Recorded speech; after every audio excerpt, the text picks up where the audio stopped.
you'd beg for mercy.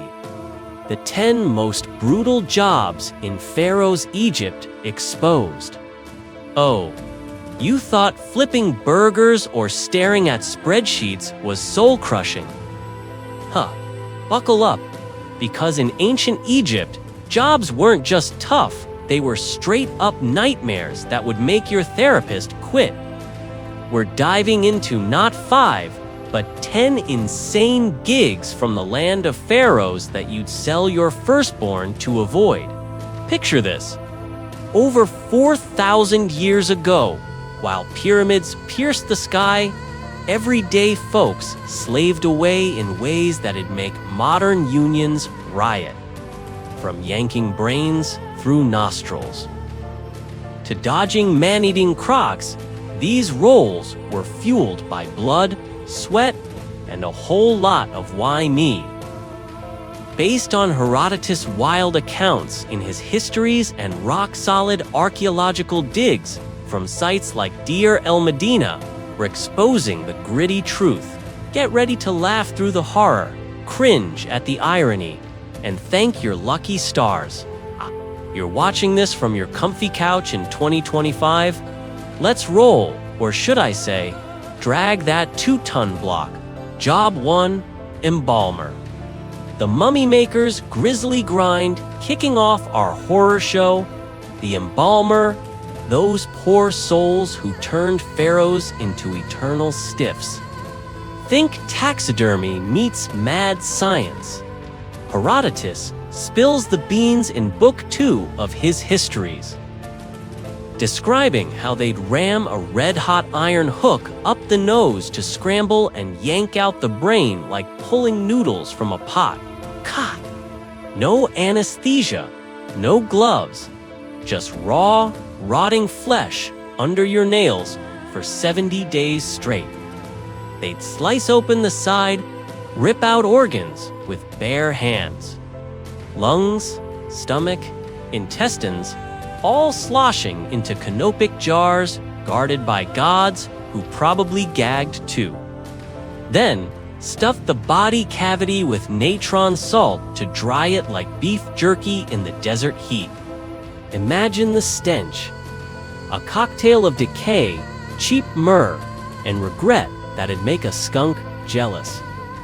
Archaeological finds from tombs in Saqqara confirm it. Tools caked in residue. Mummies with botched jobs where bits were left behind. Hey, buddy, fancy a side gig preserving eternity. That's right. More like a lifetime of nightmares and therapy bills if shrinks existed back then. The irony. These guys were revered as priests, but spent their days elbow deep in death. Who needs enemies when your job's this brutal?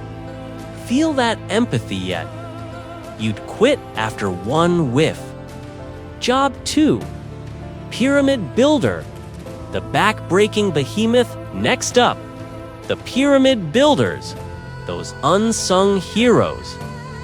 Or should I say, victims, who stacked eternity one hernia at a time.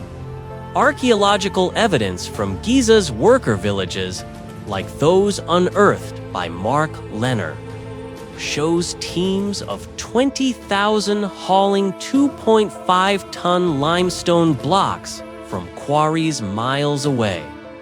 No cranes, no trucks, just ramps slick with mud, logs as rollers, and your spine as the sacrifice. They'd toil 10 to 12 hours daily under a sun that could fry eggs on your forehead, fueled by a generous diet of stale bread, onions, and beer so weak it'd make lightweight scoff. Herodotus claims they used levers and machines, but digs revealed the truth: pure muscle, broken bones, and a life expectancy shorter than a pharaoh's temper. Imagine the empathy slipping on Nile mud, watching a block crush your buddy's foot, all for a god king who'd never lift a finger. The sarcasm drips. Build my immortal tomb or else, while you dodge heat stroke and starvation. Records from the Pyramid of Khufu era show spinal deformities in skeletons. Yeah, that's your perk. Who needs CrossFit when you're sculpting wonders that outlast civilizations? But seriously, the irony of creating beauty through brutality. It's enough to make you weep or laugh hysterically at the absurdity. Job 3. Tax collector, the hated harbinger of doom.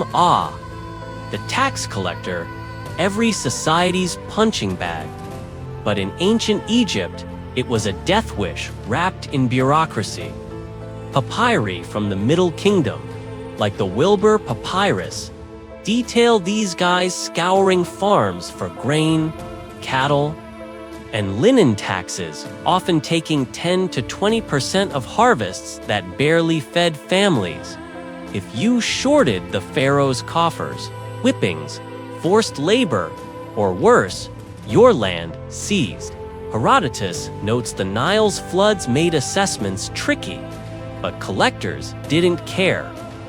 They'd barge in, measure silos with rods, and demand payment or your prized cow. Imagine the shock. Pay up or kiss your livelihood goodbye. The irony. They were state officials, protected by law, yet hated more than locusts. Records from Deir el-Medina show riots and assaults on them. Some bribed their way out of beatings, but many ended up floating in the Nile. Empathy hits hard. These weren't villains. They were cogs in a machine, risking life for a salary of bread and beer. Career advancement? More like a fast track to infamy. Who'd sign up for being the villain in everyone's story? Not you, that's for sure. Whoa, hold your hooks. Before we dive deeper into this madness, hit that like button if these jobs are making your desk gig look like paradise, because even pharaohs would thumbs up to escape this fate. And subscribe now, or I'll sick a cartoon croc on you. Seriously, join the crew. It's free, fun, and mummy-free. Don't make me beg like a tax-dodging farmer. Job 4. Nile fisherman. The reptile roulette dipping into danger. The Nile fisherman, where every cast could be your last supper for the crocs. Herodotus in his histories vividly describes the river teeming with sacred crocodiles and hippos that chomp boats like snacks. These guys waded in hip-deep waters, armed with harpoons and nets, hauling catfish and perch to feed armies. Archaeological boat remains from Abydos show flimsy papyrus crafts. No match for a 20-foot croc's jaws. Imagine the shock. One wrong splash, and your lunch. Bones picked clean as digs in Kam Umbu reveal human remains in croc mummies. The irony? Fishing was vital for protein, yet many met ironic ends, devoured by the very beasts they revered as gods. Long hours from dawn, battling currents, parasites, and beasts, all for a meager share after taxes. Fancy a swim with Sobek Pass? Who needs extreme sports when your job's a daily death match? Laugh at the absurdity, but feel the terror. These weren't thrill seekers. They were survivors in a river of doom. Job 5. Mine slave. The underground agony, buried alive in luxury. The mine slave, extracting gems for Pharaoh's bling in hellish holes. Expeditions to Sinai mines, documented in Turin Papyrus, sent convicts and captives to hack turquoise and copper in unventilated shafts lit by flickering oil lamps. Saqqara? No safety nets. Archaeological skeletons from Wadi Magara show crushed limbs and silicosis lungs from inhaling dust that'd choke a camel. They chiseled 12-hour shifts, backs bent, risking collapses that buried dozens alive. Dig for eternity's jewels while you suffocate in darkness hotter than Hades. Some mines stretched miles underground, with kids as young as 10 squeezing through, heartbreaking evidence from tools sized for small hands. Empathy. These were war prisoners or debtors dreaming of sunlight. Creating beauty from brutality, all for a ruler who'd never dirty his hands. Spa day, underground. More like a tomb rehearsal. You'd claw your way out screaming. Job 6. Soldier. The Pharaoh's cannon fodder marching to misery.